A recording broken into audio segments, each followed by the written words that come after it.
Previously on the Jay and Dan podcast. Whoa. We're on the move. Oh, is that him? Oh my God. I don't know if that was the best singing voice in the world, but I applaud his effort. You got to move. I go to the Gap. They're always out of my clothes because I take a medium. And everyone's like, I had a medium when I was 10. Yeah, go F yourself. Meanwhile, people are like, is he okay? And you're like, Ideas. stop. You done? Ideas. Me over. I love you under the moonlight and drinking some wine. Country style tonight. He's like, why? What are you doing? I'm like, I'm eating the fries. Like, someone could have wiped their arse there. See, you did it. And he's just sitting there pissing himself in the seat. How do you like that? A big glue glide. You're listening to the Jay and Dan podcast.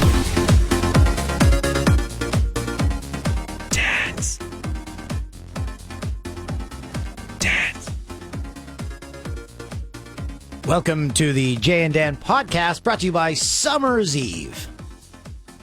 You're a little dirty? Give it a little spritz of Summer's Eve. I'll clean your out good. Summer's Eve, we welcome your sponsorship.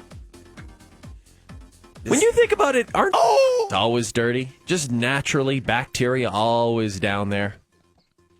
You can say the same. When is it ever clean? Well, say the same thing about a mouth. Yeah, or a butthole. Oh, definitely a butthole. Hey, this is episode 24.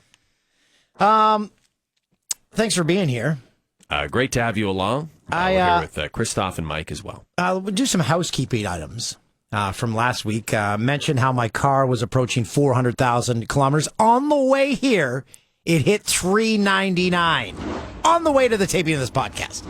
So, do you continually bring up the car in hopes that some dealer out there will feel bad for you and because say, oh, Dan, why do you drive my car? Like the super fan at the Raptors games? Because I bring it up because of our charity raising that we want to try raise money, charity raising money for charity. We're gonna raise a charity. Raise it up, that charity now.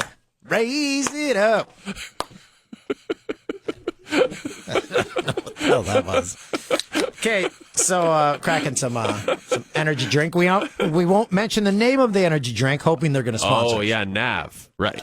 Nav Bhatia is the super fan. Okay, yeah, Nav Bhatia. Have you ever met him, by the way? No, you have. If you don't know who we're talking about, so if you watch Raptors games, Nav sits, I think, behind one of the hoops. And he's been at every Raptor game since the dawn of the franchise. He throws the towel up in the air. Tries to distract him. He is the ultimate super fan. In fact, he did. When I met him, he said, come see me. I'll give you a good deal. I haven't gone there. So we got people to tweet Jay and Dan TSN. That's our Twitter page. Ideas to raise money. Yeah. With the car. So this is the first time I've ever had access to this Twitter account. So very funny responses to a lot of things. Say the name of the Twitter account. We're very impressed with the number of followers. Jay and Dan TSN. It's approaching like 8,000 followers. It's pretty good. Hop on. Brad Hagg at Hagger82. I'd like to donate money to drop a wet deuce on the shotgun seat. Ooh. Hashtag double circle. Hashtag Lexus. Hashtag plant and poop.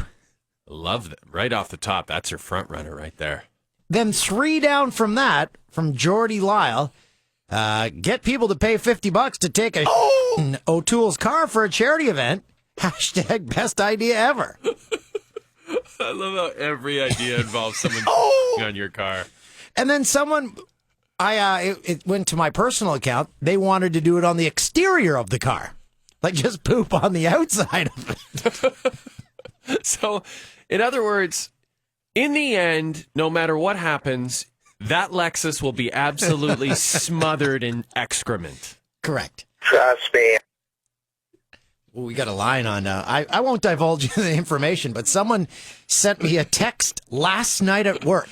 Okay, you have to explain, though. Like, it's one of those things, one of those phenomenon where someone's texting you, and maybe when they gave you their number you didn't like put their name in as a contact, and then all of a sudden you get a text as just the number, and you don't know who it is. Said here you're looking for Big City Ken.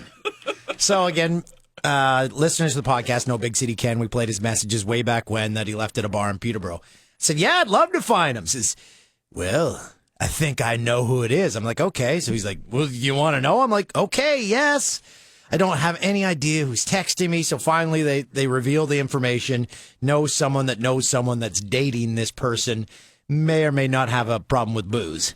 So then it ends up, I'm like, okay, that's good. He says, well, you going to give me anything? I'm like, They wanted like money for that information? I don't know. I don't know if they're kidding. I said, well, I can get you some of Gino Retta's pubes. Well, how would you get Gino's pubes? How would you go about doing that? And then they asked, well, are those worth anything? I said, I don't know. Goddamn right, Gino Retta's pubic hair is worth something. It's worth a hell of a lot. If I could glue that onto my forehead, I'd happily do it. Big glue guy? I'm a huge glue guy. Big glue guy. So that's where that stands. We're still accepting your offers, your ideas for ways to raise money once the car hits $400,000. Here was my idea, because I thought this one out. Yeah. Okay, so just to be clear, before you get to that, you are going to allow people to all over your car. No, that is not. No. Okay. Pooping or peeing. Okay. Here was my idea. So we get companies to sponsor the car. We do it up like a NASCAR. Right. So you have your trunk part. You can sponsor the roof. You can sponsor the hood. Right. So each month that it lasts over 400,000, the companies that buy the sponsorship have to re-up. So they said, oh, okay, he's going another month. Here's another $100. Okay. So you just keep going until the car dies. So I'm driving around like a NASCAR. And you're going to drive around all over your neighborhood. If we'd have to set a target. We weren't going to say, okay, if we raise 500, I'm going to do it. I'm like, we'd have to give a realistic, lofty margin. And theoretically, this vehicle could keep going till 600K. You realize that? Easily. And so you're fine just continuing to, your kids will be. Care. Yeah, you they don't drive in it. They drive in my wife's car. Oh, okay. They're ashamed of your car. No, they're like, it's good. It's a bit big. It's a great car, though. It really is. I have to give you credit for holding on to So that. again, give us your ideas on how to raise money in a car that reaches 400,000. Jay and Dan, TSN. The seats in your car, even if you did on those seats, they're so slippery, it would just slip right off onto the floor. I shine those up. Yeah. I use the leather cleaner. Why? Why don't you just let it go? Nah, I like being in a nice smelling car. Well, it's not going to be nice smelling after these deposits. Ideas. We're going to replace. So we had Jonathan Torrens ideas for every time there was a swear word last time. Now we're going to use friendly little perk, I think. We're not sure, though, if we can use that. Christoph's a bit on the fence with that, and justifiably so, because it sounds a little too much like heck. Yeah. Perfect timing. Yeah, so we're not sure, but we'll replace it with something. We'll let Christoph and Mike decide what they want. Okay. That would be good. Yes, let's do that. Yeah, let's go with that. We're Matt going Dunnigan. Matt Dunnigan. We got to get. By the way, the CFL schedule was released. And the Grey Cup, November, Regina. Now, speaking of Regina, that's where you were this past weekend, Dan. I was hosting the University of Regina Rams fundraising dinner, an event you had hosted the previous year. Yes. And you jokingly told them, hey, you should get Dan next year. And they did. So I had to speak for 45 minutes, and whenever Jay and I host an event, we always do an introduction video for the other person or do it together. So Jay was not lying when he says, Dan can't even keep a 2-minute conversation going, let alone 45 minutes by himself. I did, though. I was so impressed, and like the reviews were off the charts, just glowing. But here's the thing. So I wrote a bunch of notes. Not once was poop written in there. But it came up like 20 times. Every tweet I got from someone who attended said, Dan's told a bunch of stories about poop. It was great. That's everyone's poop. Great poop stories from Dan. Yeah. And were all the poop stories about me, or were some of the poop stories about you? I told the one story about where I went to report on the Islanders and Devils, not the Islanders and Devils series, the Devils and Hurricanes, and I had to sit on the toilet while the plane landed because I had food poisoning. So I couldn't sit in my seat. No. Coming up both ends. But wait, were the stewardesses knocking on the door? Just pounding on the door. Sir, Really? you cannot be in there. And then Mitch Kersner, one of the NHL and TSN producers, said, ma'am, he can't be anywhere else right now. She's like, fine. Very smooth landing. Yeah. That's how Alec Baldwin got in trouble, remember? He wanted to pee or something like that. Or I thought it was on his cell phone. Oh, no, that was Gerard Depardieu. Why doesn't he get an old man Toolsy there? You know Alec Baldwin. Oh, Gerard Depardieu. Old man Toolsy. On right. Oh, no, Alec Baldwin was playing Words with Friends or something, and then he wouldn't shut it off. That's why he got in trouble. But Depardieu had a few cocktails, and then they were about to take off, and he was like, I got to take a leak. And they're like, Depardieu, you can't. You got to sit down. And he's like, I'm going to piss. I was in green cards. So he's like, I'm getting up and I'm pissing on the floor. And that's what he did. So I think then they had to come get him. So Regina's great. That was my first time to the Queen City. Yeah. Amazing Parliament building. Not Parliament. Well, legislature. But Yeah.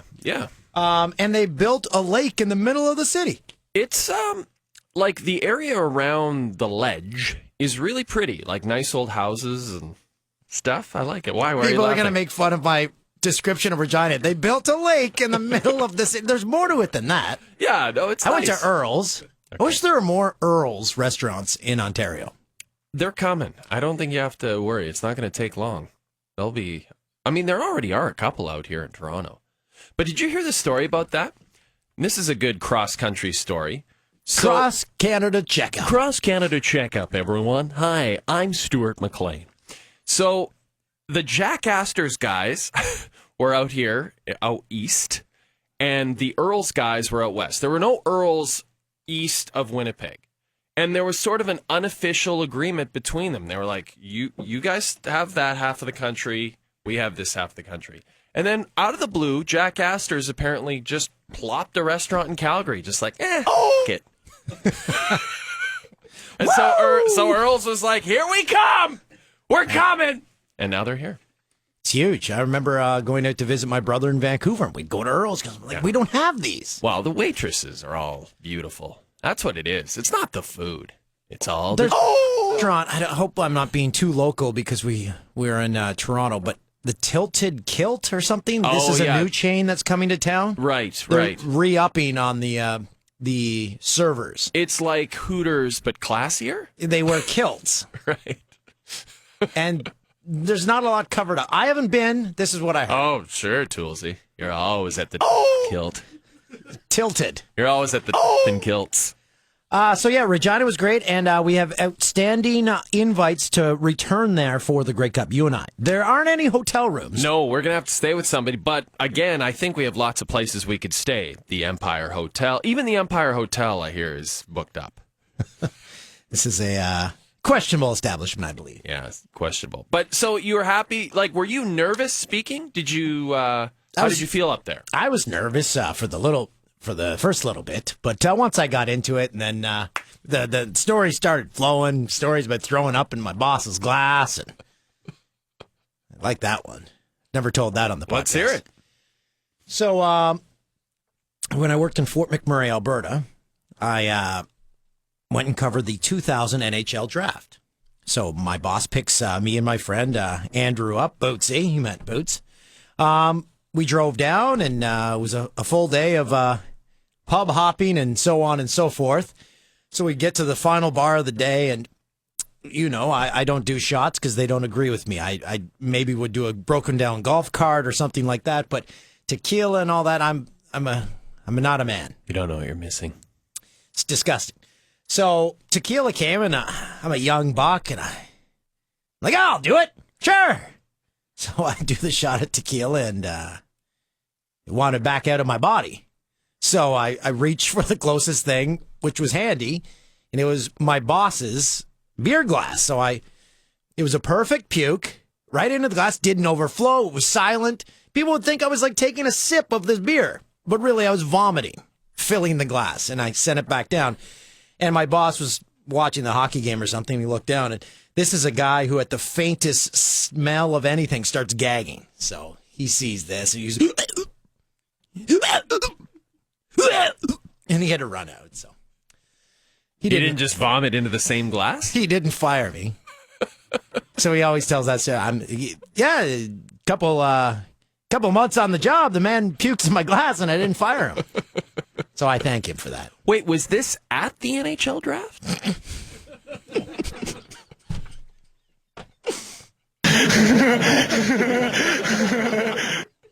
No. This was at a bar. Is there still a Cowboys in Calgary? Oh, good question. I don't know. I'll find out because today I had meetings with Collective Concerts about this Sled Island concert that Dave Hodge and I are curating. We are the curators of this, 2 nights of the concert. We each get a night where we invite the bands. Do you get to fly out special guests? Yeah, well, I was saying you have to come out and see some of these great bands. Now, the only confirmed band so far, Divine Fits. Maybe if you have any Divine Fits, Christoph, we'll play some of that. Well, the band Spoon, Britt Daniel. I know Spoon. Okay, Spoon's lead singer, Britt Daniel, and I believe his name is Dan Buckner. He's from Wolf Parade, who's a Montreal band. You know them. Yep. No. Okay. Okay, so when is this happening? It'll be in July or something? June, maybe? I better figure it out. No, June. Sled Island, it's called. So everyone come out. It's going to be great. Can I curate one of the days? Who would you have? Like, who would be some of the bands that you would invite? This is Divine Fits. Can we land Bruce Springsteen? Well, that's the thing. Like, I gave them a list. I said, how about Arcade Fire? And they're like, yeah, no, that's a little beyond budget. How about the Trues? Get the Trues. They're awesome. We could probably get the Trues. Actually, one of the bands I want to invite is Library Voices. They're from Regina. How appropriate is that? How about Our Lady Pieces? They're probably too big, though. They're getting smaller. I think they'd be too expensive, too pricey. Okay. Yeah.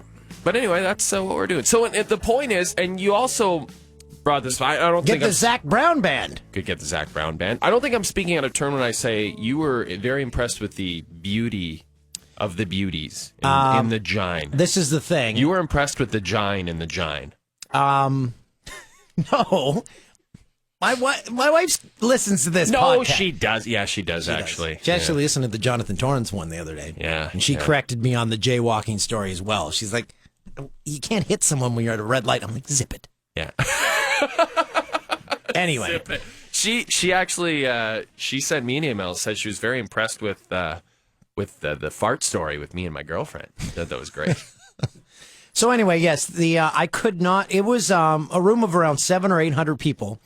And I swear on my life, I have never been in a room in which there were more beautiful women in my life. It's incredible. It was like it started to get laughable. We're like, ha ha, there's like a modeling convention or something next door. Prairie girls are the prettiest girls on the planet. Yeah, so way to go, Regina. Yeah, the Gine. Well, Cheers. could we move back there, Toolsy? Maybe be radio hosts or work on Sportsline with Warren Woods? Sure, I wouldn't be moving back. I'd just be moving to there because I've never lived there. Right, that's true. Neither have I. I lived in Saskatoon, though.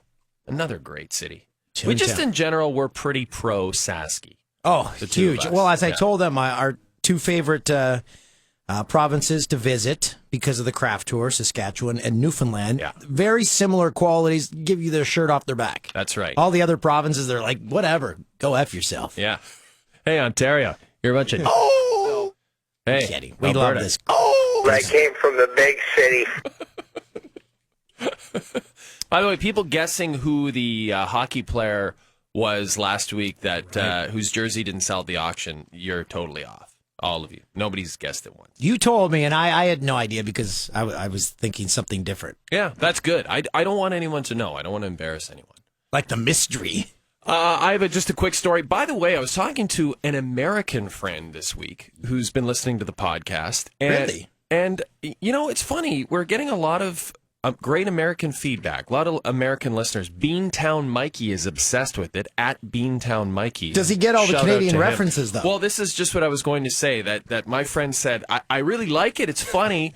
I don't know what you're talking about half the time. Why not, eh? I have no idea what the CFL, like all these things, right? TV themes. All dressed chips. What's that? Yeah, Ketchup chips? I've never heard of them. Nobody has a clue down there what we're talking about.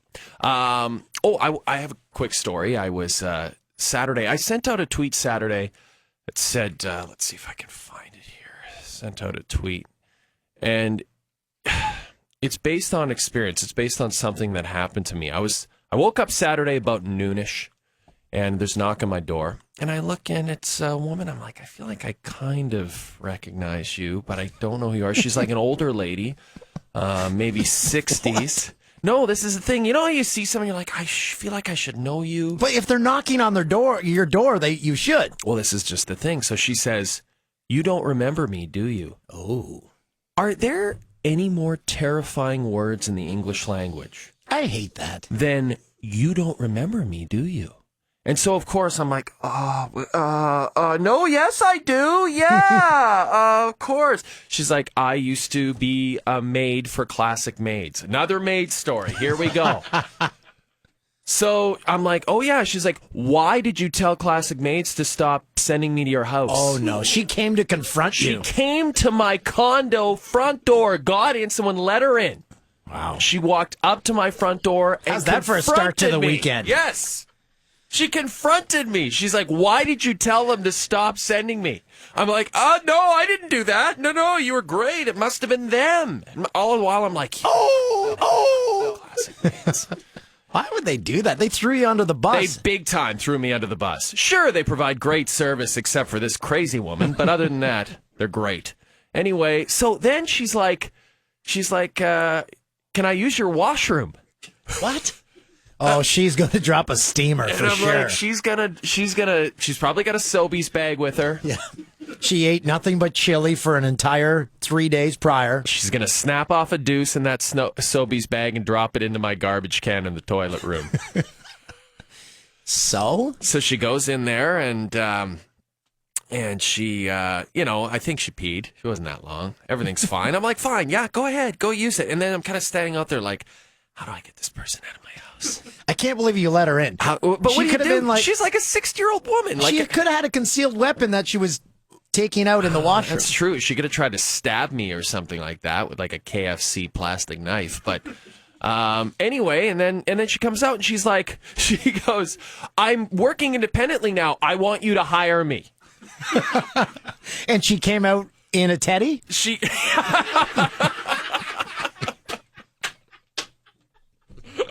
And you said sold. She's a prostitute. She handed me a laminated card, like a business card. And it's like, I'm a maid now. You need to work for me. And then she gives me this sob story. I have bills to pay. Classic Maids won't hire me anymore. You have to hire me. I have bills to pay. It's your fault. I'm like, Jesus Christ. Wow, that's harsh. And meanwhile, I'm like, I've got to get this woman out of here. So I'm just agreeing with her. I'm like, yeah, I'll hire you. She's like, I don't want to hear yeah. You've got to hire me. So I don't long deal story well with short, confrontation, especially from someone who's broken into my home. Long story short, she's coming over this Tuesday at 1. So you've now got 2 cleaners. That's right. That place is, I'm just going to watch them fight it out.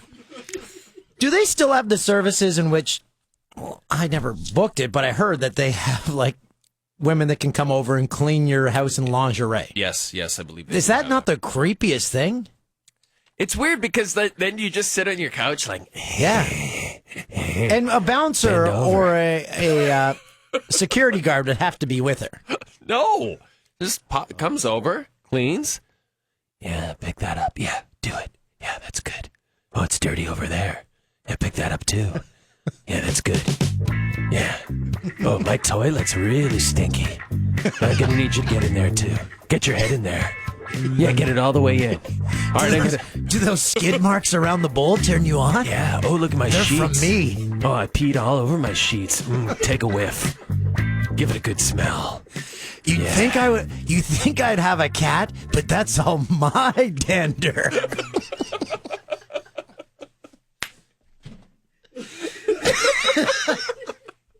That's what cats have, right? Dander? I believe that was the correct term. Yeah, that was. Spets liked it. I once, I love this. Is old story time. I like this. When I lived with a lady friend, when I first moved to, She my maid? No, when I moved to Vancouver, and I just started out, so no money, and we saw this thing in the paper. It's when you still read a newspaper. Said, free knife set if you just let us do a demonstration of the vacuum in your home. We're like, all right, we need knives. So the guy came in and does his spiel, and of course the vacuum turns out it's like $800. So he's, I'm like, well, we'll think about it. And then he's like, oh, let me just go out to my truck. I got to get some more attachments. So we vacuum the entire place with the vacuum. And then he comes back and he's like, so you interested? And we're like, well, nah, we'll think about it. But how about those knives? He's like, oh, so you aren't going to buy it? And this guy's like 65. So he goes into the spiel. Oh, my. Yeah, I got to call my boss. So I'm like, what is happening? So he's like, here, he wants to talk to you. So he puts his boss on the phone. He's like, yeah, Carl's having a tough month. He hasn't made a single sale. So Oh, my God. if you can just help him out, just help. He's probably not going to be here next week if he doesn't make a sale. Honey, you should have seen me with my last customer. No, but I came so close. This guy was... whose voice is that? Is that Fred? Oh, you said it was over. No, don't put him on. Hello, Fred. Hi. So I'm like, yeah, I'll talk to him. So I hang up. I'm like, how about those knives? Do you still have... So I got the knives. I felt bad, but that's a bit too heavy-handed sales. Yeah, that's high pressure sales. Yeah, that or a woman coming to your front door and taking a dump in your toilet. Either way, They should work together. they should get together. They would be a great sales team. They'd be a nice couple. Just guilting everyone into giving them things, buying them stuff. Just let me get off the Summer's Eve website here. Do we have a new new commercial? Oh yeah, we do. Christoph has this. This is based. I think. Now, what is this exact? Christoph, get on the mic. What is this exactly? Well, we're searching for a sponsor, are we not, Joe? Yeah. Oh, yeah. Yes. That's right. By the way, we're still sponsorless. So this is our little pitch to the good people at Dodge for the Dodge Dart. Oh, So I love this. It's an existing commercial that we put a Jay and Dan spin on. Okay, I like this. All right. So here we go. Start with a simple idea. Think more. Drink coffee. Stop thinking, start doing. Win some awards. Get a celebrity endorser. No. A sexy football player? Yes, he's perfect. I am? Yes, you are. Making a groundbreaking car. It's that easy. Hey, going for a dart. How can they say no? We could sell the crap out of the car. It's like $15,000. You got a brand new car. Dodge Dart, come on. And you could drive a dart around after your car is given the Malachi Crunch. That's right. I will drive the Dodge Dart. So there we go. That's the kind of quality vehicle that Scott MacArthur drives around Dunedin. Is that true? Or do you just take the bus? No, you know what they get. Well, maybe I could take the bus. I have rented a Chevy Cruze, a white Ooh. 4-door Chevy Cruze with, boys, a GPS system so I don't get lost. Listen, you're living on the edge. my North friend. American cars have come a long way. The Cruze is actually a pretty good looking car. It's not bad. I really only care about getting from A to B. You know, it's got a sunroof too, which will come in handy when the weather down here finally warms up. Now we should introduce you. Scott MacArthur is our TSN Blue Jays reporter. Now, Scott, I saw you. You know, you've been doing radio on TSN Radio, but I saw you on TV for one segment, and then I haven't seen you since. What happened? I thought you did great. Well, I heard that some guy named Jay Onright complained to Whoa, bigwigs, and is holding me back. Well, I would never do something like that. You know? I'm always very supportive for You had a great golf shirt on in your report, but I think it needs to be tighter. It needs to be a nice, firm fitting. Does it? Yeah. Well, Johnny Lou's the Sultan of style. Oh yeah, yeah. You just watch what Johnny wears and just copy it, Scott. Does it need to accentuate my moobs? Is that what you're suggesting? Yeah, we want to see your man boobs. We want to see those. Yeah, absolutely. It can't be tight enough though that the nipple ring is very apparent from underneath the shirt. Yeah, that's so a Blue Jays logo nipple ring, right? Yes. Yeah. No, you're very dedicated to your job. How's the? I hear the weather's been crap down in Florida. Yeah, I know you guys don't want to hear it up there in Toronto because I think you're getting snowed on every day. But like we've had temperatures pretty much in the 50s or 60s, so about 15 Celsius most days. And that's been how it's been for the 3 weeks I've been down here, although I hear it's getting to 80 by the weekend. So Clearwater Beach, look out. I'm off on Monday. Don't think I haven't already booked it. Somebody's going to be showing off their nipple ring. Oh, yeah. Well, both of them in the same nipple. So you are actually currently doing my dream gig, which is covering Jays spring training. I've mentioned on the podcast before, it's a team I've lived and died with, so thanks a lot. Hey, you know what? I went in and applied with elbows up. I was knocking down anybody who even took a sniff. It must be a pretty cool environment because you've got everyone that is there to watch the games. It's just a hardcore baseball fan. No, you know what it is? And this won't surprise you. They're all old. Yep.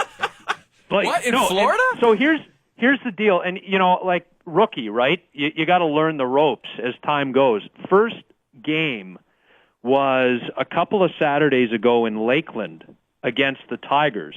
And you got to go down a couple of staircases, 2 floors to get to the ground level after the game, and then you got to sort of sprint to get to John Gibbons' post-game press conference.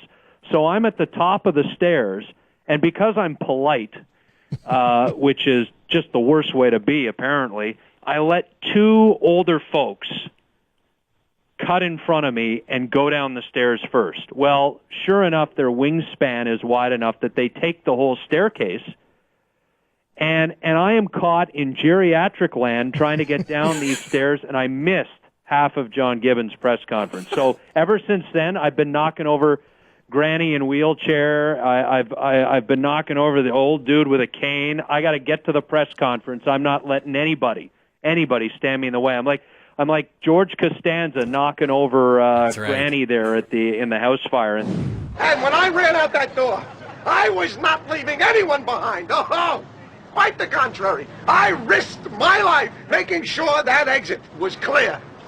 Any other questions? How do you live with yourself? It's not easy.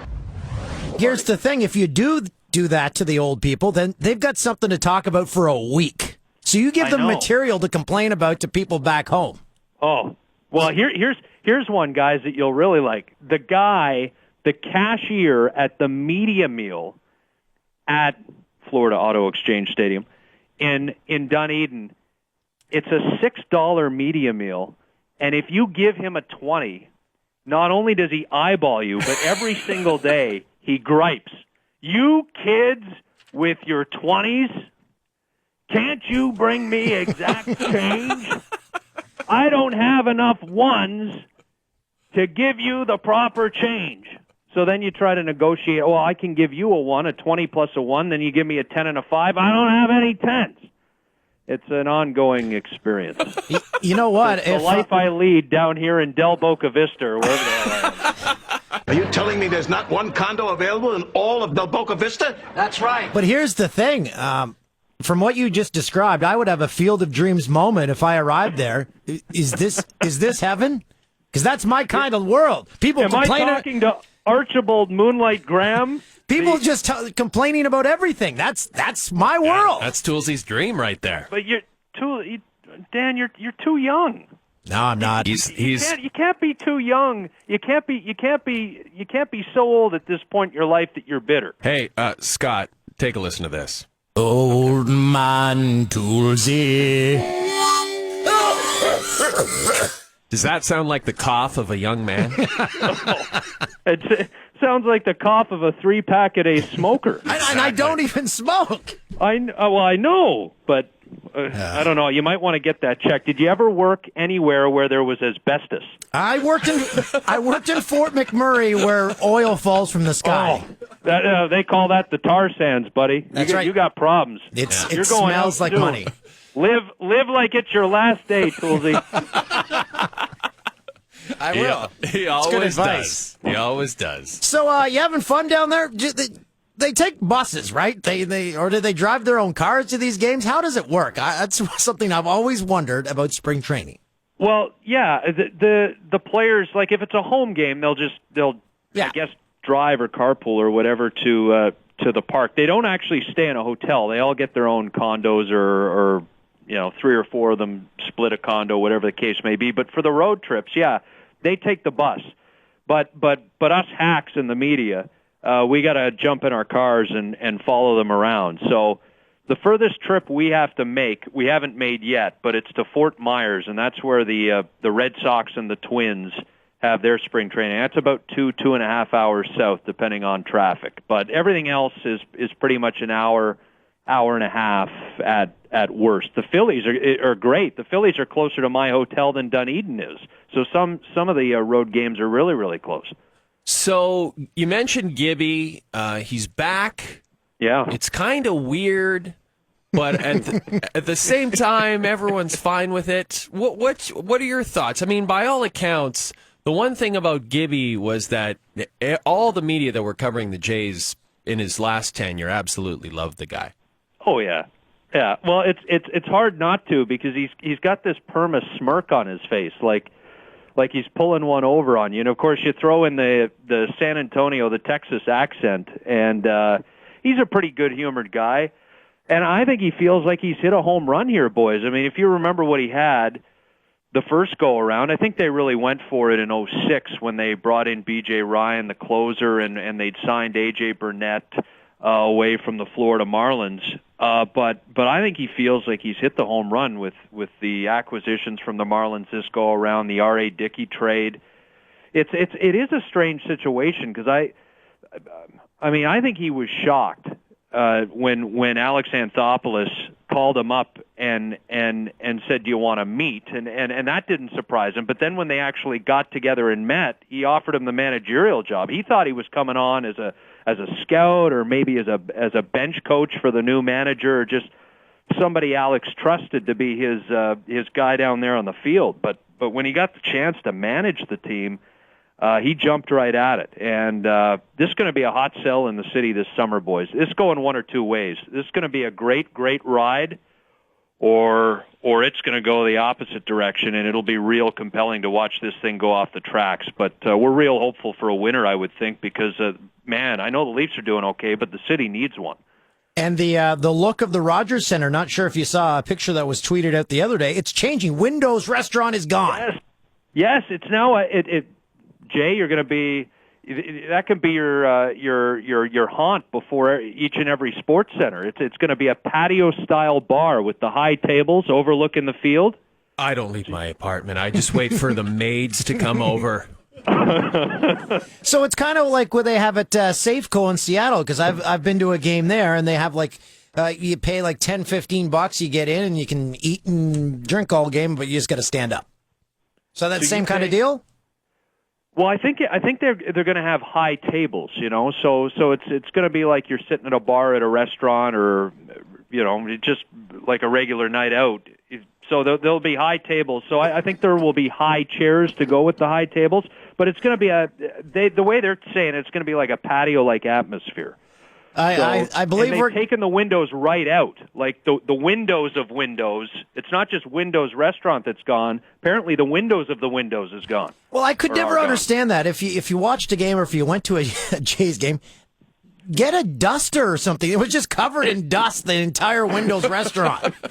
Well, it was just get some for the Windex. last how many years it just sat there empty, and I used to think to myself, like, can't you use that for something? I mean, that's prime seating. They stole this. This was my idea. Exactly what they're doing with it. It was my idea. I never told anyone. Yeah. Okay. Yeah, well, I mean, obviously, those are the best ideas you've ever had, Dan, right? The ones you've never shared. I keep them to myself. The high-def television, that was another one of yours. Another I think you one. invented the Internet before Al Gore. Yeah, You know, Al Gore was second, but Toolsy just didn't get it in time. Yeah. Dustin McGowan, I'm so fascinated by this. Where are we at with this guy? I mean, at the beginning of spring training, it was a setback, and I thought, oh, God, here we go again. And now it's like, oh, no, he's thrown off the mound. He's okay. It's like we're up and down. Where are we with Dustin?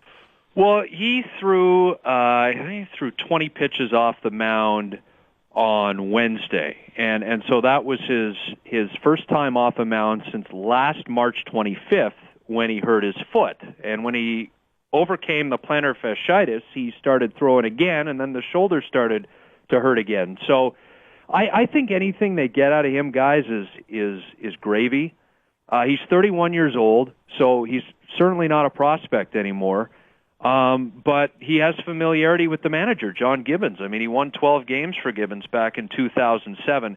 Anything you get, though, now, I think is a bonus, icing on the cake, because the positive news is if he hasn't had a setback.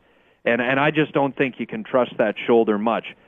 He'd love to get back into the big leagues. There's no doubt about it. He's locked in and under contract, and he's got guaranteed money for the next couple of years, and the team has an option for him for 2015 if they should choose to exercise it because things go well. But if he gets out there on the mound, I hope I'm wrong, but if he gets out there on the mound and pitches in a big league game anytime soon, I'd be surprised. I think they're going to be very careful with this, and every time he makes a progression, he's got to wake up the next morning with as little pain as possible. As for the Toronto Blue Jays starting rotation, my wish is that Burley takes Ricky Romero under his arm and kind of harnesses that. We saw a lot of rage for Romero after every single inning, after every single start. Have you seen that? Because there must be nonstop interaction between the starters, especially in spring training, because there's a lot of downtime there. Gee, I thought you said you were going to take him under his arm and squeeze his head really tight, put him in a headlock or something. No, that might work. Yeah, well, that might squeeze the brains right out. He's trying to put 2012 behind him. And Burley is a guy who's been on Romero already, and kind of in a playful way. You know how guys get on each other, but Ricky was the co-leader in Major League Baseball last year in one of the categories as a pitcher you don't want to be, which is walks. He walked 105 batters last season. So Burley has already challenged him to go back to the sinker ball and to tweak a couple of other things in his delivery to bring those walk totals down and to just be more mentally tough. If something goes wrong, if you bounce a pitch 55 feet to the plate, or if you give up a home run, or guy steals a base, whatever the case may be, if something goes wrong, forget about it. Exactly. Because you can't take it back. It happened. You got to move forward. You got to pitch to the next batter, and you got to try to limit the damage. And Burley's a guy who doesn't do a lot of talking, guys. I think his leadership is probably more through action, but he is a very approachable guy, and I know that Ricky has approached him on more than one occasion, and he's offered some thoughts. So that is a relationship that, like so many, Mark DeRosa, who's been brought in and I know Laurie's gone to Arizona now for the WBC, but DeRosa's been Velcroed to Laurie. And so they're doing a pretty good job here of matching up some vets with some younger guys and hoping those vets can have good effects, positive effects on them. I read a magazine the other day on the plane. It was Playboy, because that's what I do. I read Playboy in front of everyone. How did the person in the seat next to you feel about that, Dan? You know what? Honestly, Scott, I don't care. I don't care what they think. It's my personal space, and I'm going to read what I want. But I also whatever's on that tray is Jay's. That's right, exactly. But then I got another magazine, the USA Today Baseball Preview issue, and it's very good. And then I'm reading it, and And I'm looking at their rankings of positional players, and under shortstop it says Jose Reyes, #1 shortstop in baseball. And in my mind, I'm like, holy crap, we have Jose Reyes. I totally forget. You forget how amazing. There's a time 2 years ago when that great season with the Mets, his final season before he signed with the Marlins, that people were talking about him being the best player in baseball, and he's still relatively young. From your perspective, what you've seen of him day in, day out through the spring so far, what are your thoughts? Off the field, he is everything that he describes himself to be, and everything that anybody who's ever dealt with him has described him as. I mean, he is up and around, making a lot of noise. He's one of the practical jokers on the team. Just a real good, solid clubhouse personality, and we've seen it on the field. He's actually left the team to go to the World Baseball Classic. He's actually in the area, though, because the Dominican team has played a couple of exhibition games before heading to Puerto Rico for the first round and done quite well, beating the Phillies and the Yankees. But this is a guy who really showed it all in a game last weekend. Got a couple of hits, stole a base, and in the field made a great play in the hole to his right at short, threw cross-body and gunned down the Yankees catcher that day, Chris Stewart, at first base in a bang-bang play, like just that prototypical play by your really strong fielding shortstop that you love to see. And then an inning later, fly ball, shallow left field. Melky Cabrera was playing a little deep and left. Reyes went out and by the foul line snagged it. And so I really thought in a 1 or 2 inning stretch there, they got the full Monty from him, both offensively and defensively. He's an electric player. He's a year removed from some hamstring issues that he's had, and he's got to go play on some pretty crappy old-school AstroTurf in Puerto Rico in the first round of the World Baseball Classic, so hopefully that doesn't aggravate anything. He gets back to Dunedin. They got a week and a half, 2 weeks of games left, and he's ready to go. Best shortstop this team. If he's not the best shortstop this team has ever had before even putting on the jersey, then he's only number 2 to Tony Fernandez. There are no other comparables in Blue Jays history. Love Tony Fernandez. Love how he held the baseball bat, which was barely. Yes. With his fingertips. It was bizarre. Scott it always looked like he was going to keel backward in the batter's box, too, just fall right over. Kind of like Garth Orge's stance. Yes. Yeah, Orge, man. Yeah, he just stood in there like a wobbly drunk. Scott MacArthur, are you going to be traveling with the team every single game, home and away? Every single game. Wow, that's home awesome. And away. So, a lot of ballparks. I've done a lot of traveling because I love baseball so much. So I've seen some parks, but there are a lot on the American League skid I haven't. So and a lot of cities, obviously, I haven't been to. So I'm really looking forward to this summer. Yeah. It's going to be busy, but it's going to be awesome. Thanks for rubbing it in again. Can't wait to get to Safeco and see that Windows restaurant-like patio, Jay. And Dan, I'll take a picture there, Toolsy, for you. Well, yeah, he's already. There's probably a statue of Dan because he apparently invented that patio. Well, he did. It's called the what is it called? Toolsies? Is that? Yeah, Toolsies is a great bar. I'd go. Where are you going tonight? I'm going to Toolsies. Who wouldn't go to that Toolsies. bar? Yeah, $5 buckets. Yeah, well, $5 buckets. Another thing. Glasses for you to puke in. Scott MacArthur, thanks for joining us. You can follow him on Twitter at TSN Scotty Mac. So he'll be our Jays insider. Hopefully he'll rejoin us in the podcast once the regular season gets started. Your lazy producer asks nicely. I will be more than happy to join you both. Awesome. That's a perfect way to end it. Thanks, Scotty. Thanks, guys. So, that's seriously, that is my dream gig, going to Jay spring training. So let me just, now that Scotty's off the line, I ask you, why didn't you do that? Why didn't you apply for that job? I didn't know you're supposed to apply. What are you thinking? Thought someone's supposed to come up to you. You want to go to spring training? Sure. No. Wait, you just expect people are just going to come up to you and say hi and say, hey, Toolsies. Yeah.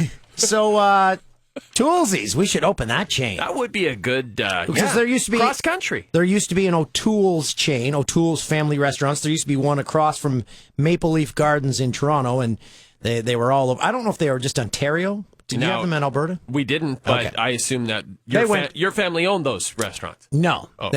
The chain's done. It's over. It's finished. It's over. It's over. I ate in one once. I went with a friend and his family, and I showed my ID. I'm like, my last name's O'Toole. Do I get anything off my meal? They're like, no. Just in case you didn't realize it through 24 podcasts, Dan's goal in life is to get something free at every establishment he ever visits or attends.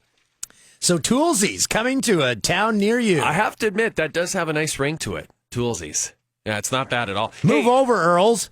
Hey, I wanted to play this bit from your favorite actress, Mila Kunis. You may have seen this. So she's promoting her new movie, Oz, the Great and Powerful, with James Franco, and she was doing a one-on-one interview with a nervous young BBC radio reporter, and this is sort of what transpired. Seriously, I'm petrified, but shall we? So far, you're doing a great job. Really? No, but we'll see what happens. Okay, good. Yeah, I've never done this before, so yeah. They're just throwing you in the trenches. In the nicest possible way, did you enjoy being ugly for once? Because generally, like, you know, you're hot. It's. Oh, my thanks. So it's being a witch, and now it was a little bit different. Yeah, why not? You know what? It's fun to have a lot of prosthetics on and not necessarily concern yourself with what you look like. Yeah. Am I doing all right so far? You're doing fantastic. Okay. How you feeling? How you feel you're doing? I'm a little less nervous than when I walked in. Right? It's not that bad. It's not that scary. I don't know. Really? What about this is frightening to you? Tell me. Well, I'm talking right at you now. There's like cameras everywhere. There's a lot of people. Yeah. They're all smiling and that, so it's all fine. But it's a bit of an unnatural environment. I'm used to being down sort of my local pub with the boys. So this is the same. I cannot wait to tell them about this later. You don't understand because when I go back and say to them, you won't, you know, they all do sort of quite normal jobs, and I say, well, I'm interviewing Mila Kunis. That it's going to be a hard one to believe. Really? Yeah. Really? But I'll get massive lad points for it. Do you get like a free drink out of it? I hope so. I hope so too, buddy. You're doing a fantastic Oh, job. okay. That makes I hope me you feel get like a better. whole round of, what do you like, whiskey? Jaeger bombs. Seriously? Jaeger bombs. Are you not That is into them? disgusting. We made this drink called, I don't know if we can say this, but we got these lad bombs, which Is are... it Guinness? No, And it's, you know, Jägermeister? like where you put Jaeger into the Red Bull? We do a shot of Jaeger into a double vodka Red Bull. Oh my god, that sounds like the worst drink ever. She's cool. Meg Griffin. Everyone. Yeah. Meg That's what Griffin. you're thinking about that whole time, aren't you? So have you come around on her a little bit, maybe? She seems pretty cool, eh? I says, what now? Just if I came around on her.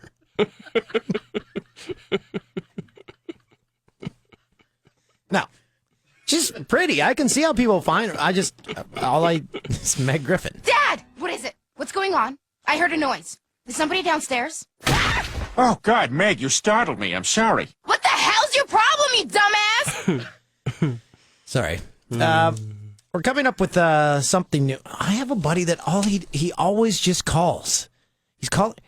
Send a freaking text if I haven't answered twice. Just calls and calls. Why does anyone call anyone anymore? I don't know. Just send texts.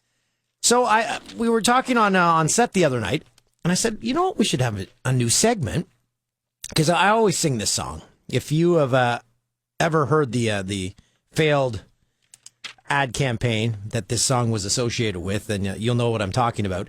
We thought we'd do the old commercial campaigns.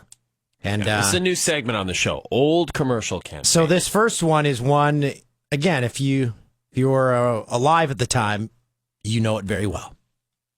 Ragu introduces Chicken Tonight Simmer Sauces, and suddenly everybody's saying, I feel like chicken tonight, like chicken tonight. Chicken tonight. Choose from 6 new sauces. Each one's made with real vegetables and herbs, so you can make dishes like country French chicken and chicken cacciatore. Just brown the chicken, simmer, and serve. I feel like chicken tonight, like chicken tonight. New Chicken Tonight Simmer Sauces from Ragu. Chicken tonight. I don't know how it worked. It was so catchy. How it didn't work, sorry. Yeah, why isn't that product still around? Could it be because it was gelatinous gloop and it wasn't refrigerated? It was probably just mushroom soup. Yeah, just, hey, let's dump a bunch of Campbell's mushroom soup in these jars. Chicken tonight. Taggart, you wish you'd written a jingle that catchy. That's awesome. That's like a bad Warrant song. Do you remember Chicken Tonight? Absolutely, for sure. Did And I anyone believe ever? it So was- everyone knows the song. No one actually bought any of the product. It was up there with Manwich.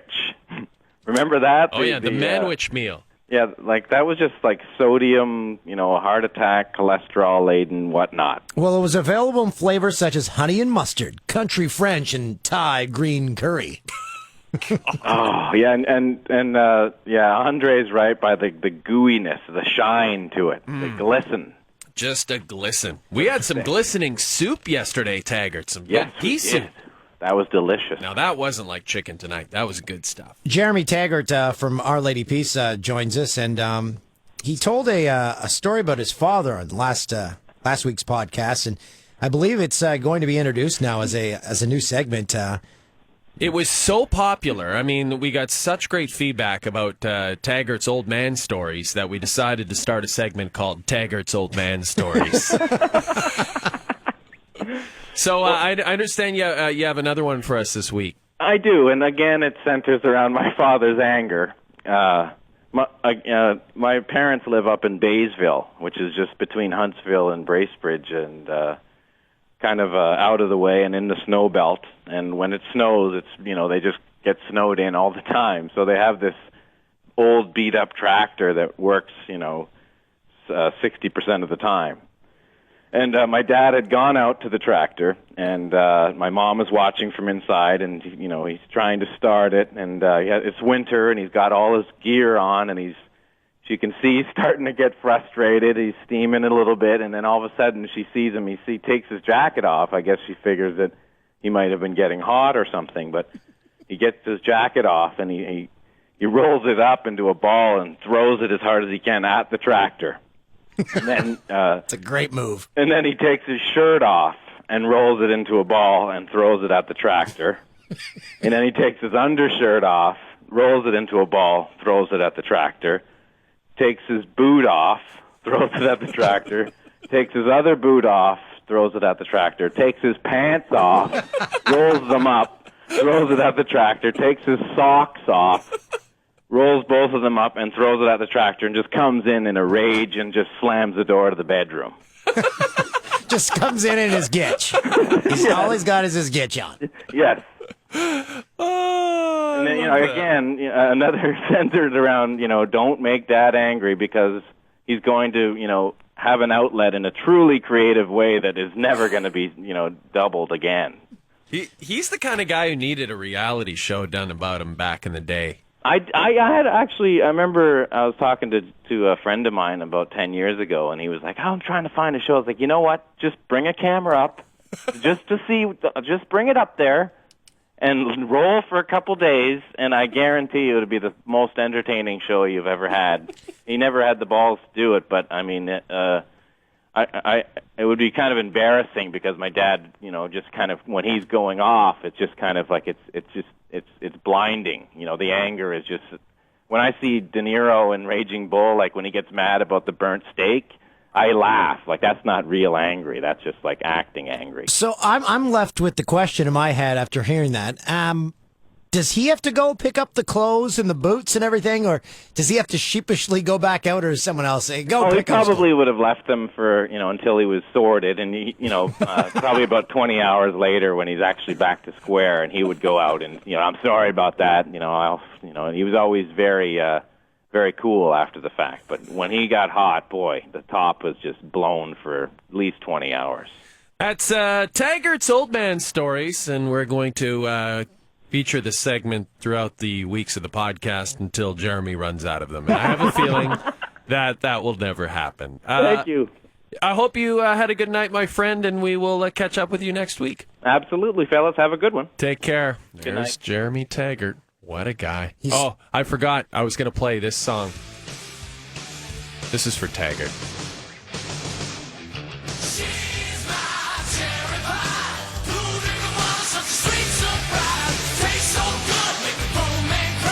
Chicken tonight. who was in that video? Bobby Brown? Like, not Whitney Houston's Bobby Brown. Not from New Edition, but her name was Bobby Brown. Oh, I remember her, yeah. She was something. Sorry to get back to chicken tonight, but the American version of the product was met with limited success. However, it's still sold in Australia, New Zealand, the Netherlands, and the United Kingdom. Is that true? Wow.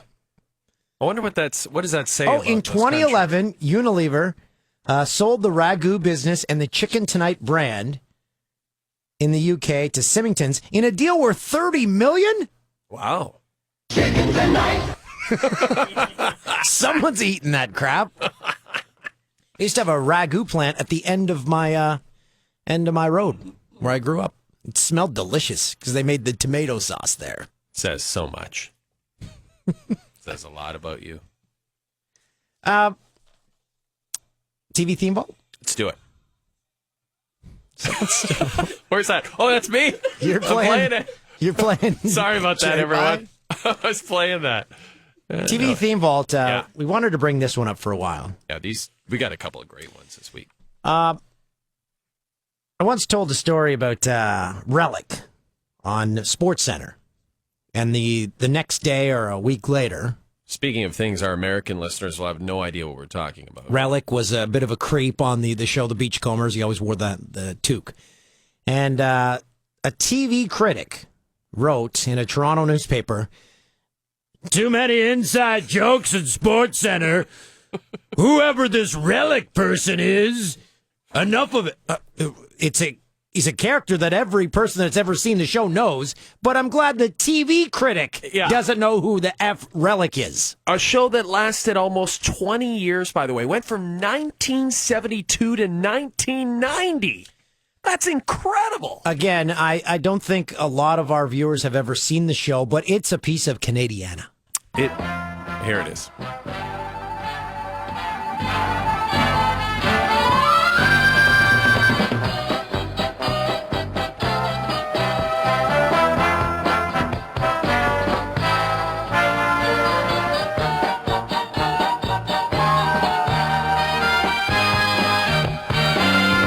So while this is going on, they're going through all the characters. They're introducing Relic and so the Beachcombers followed the life of Nick Adonis. You got some phlegm there? Yeah, I do. I'm trying to get it out. There it is. Nick Adonis.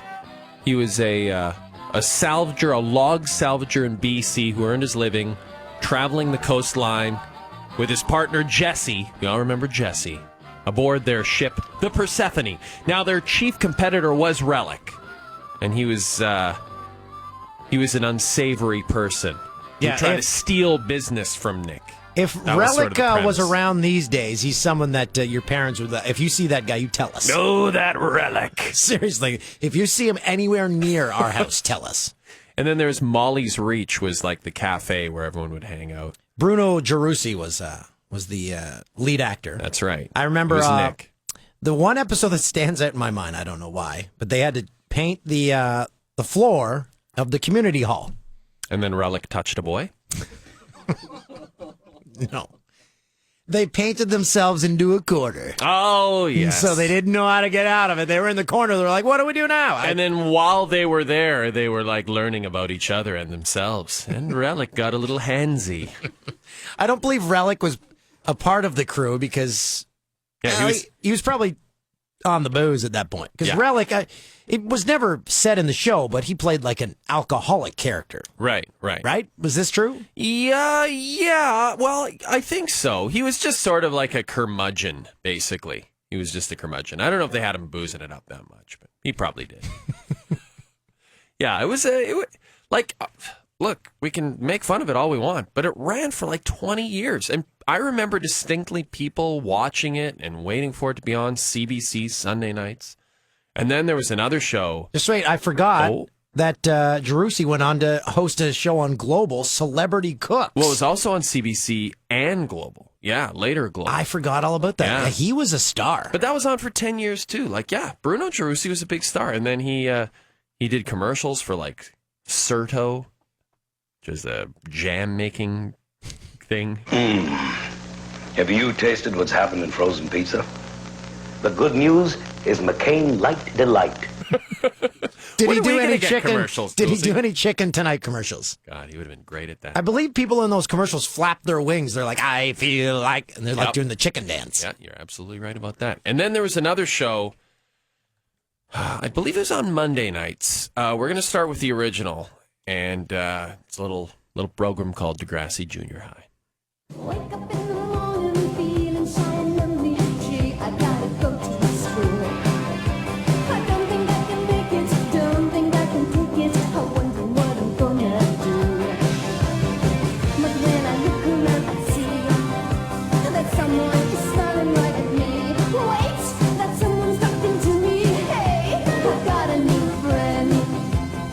Did you get an email there, Toolsy?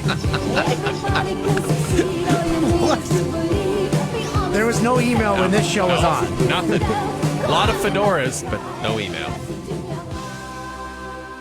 You remember we had Jono on a couple of weeks ago, Jonovision? I remember when, the only Jonovision episode I honestly remember was when he had a Degrassi Junior High reunion on his show. And I remember at one point he said, he asked all the actors, this would have been, I don't know, 10 years ago, and he asked them all, he's like, how many of you are still acting? And they all like sheepishly put up their hands like, yeah, we're trying. We're not having a lot of luck, but we are all trying. So we apologize to any of our listeners outside of Canada for the last, these two themes, Beachcombers and Degrassi Junior High. You have no idea what we're talking about. Did you think Spike was hot? I thought Spike was hot. What?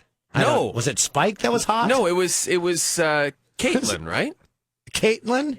No, Caitlin. Spike had the big hair. Yeah. I thought she was kind of hot. What? Yep. She looked like nobody here agrees with you. Why? She looked like a pig. You don't have to get angry about it. She was a pig. She was disgusting. And she got pregnant. How could you think she was hot? I'm going to pull up some pictures here.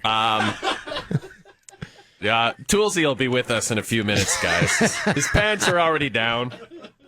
He's excited. Spike, he's got some old pics of Spike. Spike got pregnant. Yeah. And that was a big deal at the time because the other shows weren't showing that. They weren't showing that kind of stuff. Caitlin. She was the hot one. That was Joey's girlfriend. Yeah, Kristoff. But then remember that reunion movie, School's Out? You guys remember that? And yeah, Mike Gentili knows what I'm talking about. And Joey and Caitlin got engaged, but Joey was banging Tessa Campanelli on the side. And then she found out, and then Wheels, I don't know what he did. He put Lisa in a wheelchair. See, look at Spike now. Look at. Is that her? Yeah. She does look better now. She I looked told you. disgusting. I knew. Oh, God. Gentili just showed me a picture of her at the time. You thought that was hot? Yeah. She looks like a rhinoceros with white hair. Look at this. Look at Spike now. She is. Look.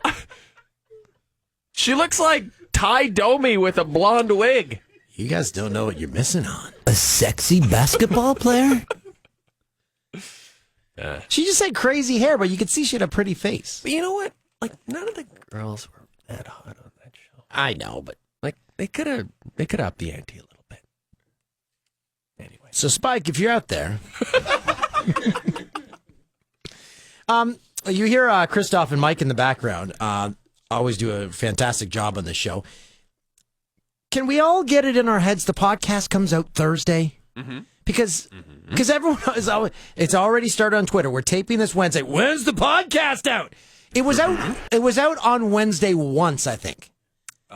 So sorry for that, but yeah, these guys, they have to spend a lot of time putting this together. This isn't their only job. If it was, well, they'd probably not be able to feed their they'd families. be homeless. They would be homeless. So they put it together Thursday when they can, and then it's always out Thursday night.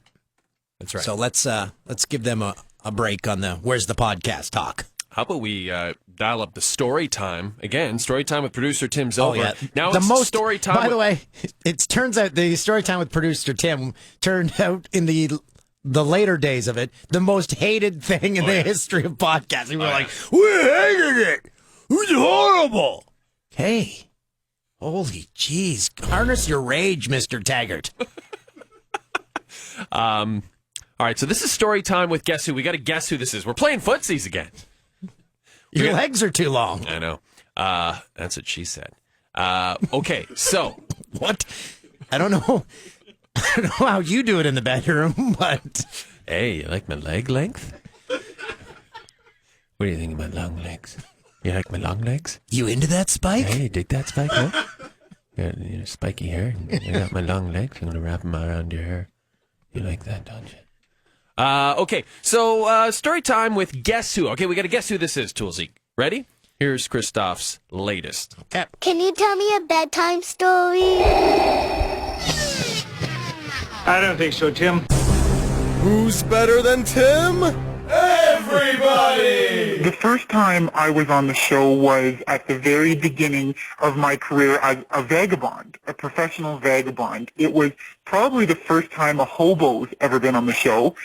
We almost talked about not snakes on a plane, but sex on a train, and I was called a hooker. Oh, now, every time I ask myself why I continue to come back, I just think, why not, eh? Oh, that's too easy. It's Kate McKenna. As our first ever guest. You are our winner. We got to get her back. She's the social media queen of TSN now. Can we get Drew Carey on? Since we just heard Price is Right? No, he'll mail in this podcast like he mails in Price is Right. Last week, I was watching the show because it's on at 1 p.m. I watch the West Coast feed. I don't just sit around and watch game shows. I watch and eat some breakfast.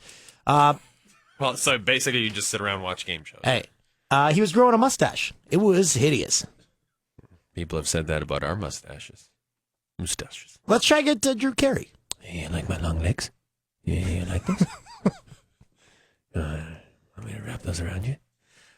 I was listening to the last podcast when you were doing your whisper voice, and I had earbuds and I could barely hear you. Like, you have to be like, what is he saying? That's not true. Okay, we got to wrap this up. We got to wrap it up on a sad note. Stompin' Tom Connors has passed away at the age of 77. Canadian legend. I remember when Conan O'Brien came up and did his week of 5 shows up in Toronto, and his musical guest, I believe, on the last show was Stompin' Tom, and he was like, you could just tell Conan had no idea who this guy was, and by the time he finished singing the hockey song, he was just delighted and a fan. Degrassi Junior High, part of Canada. Beachcomber's part of Canada, but Stompin' Tom Connors is Canada. He would perform with a board on the stage. Mm-hmm. That's how he'd always be stomping his foot. And he put Sudbury on the map because I'm sure it gets annoying for people from Sudbury, but they love it when you say, oh, you're from Sudbury. Oh, you ever have a Sudbury Saturday night? We did that when we were just in Sudbury, and they loved it. Yeah, because he's a part of Canada, and we all know this.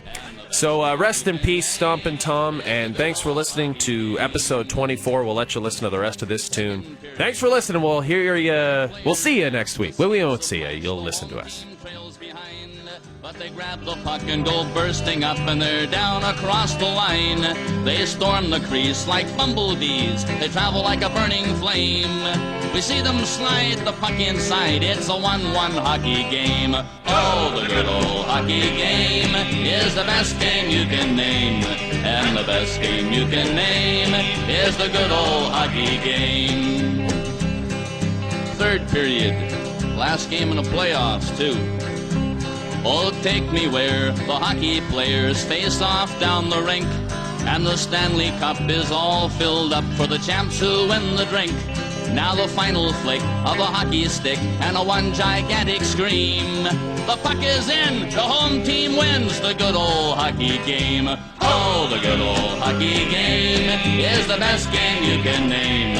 And the best game you can name is the good old hockey game. Oh, the good old hockey game is the best game you can name.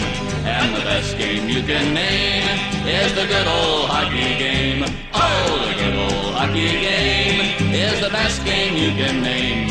And the best game you can name is the good old hockey game.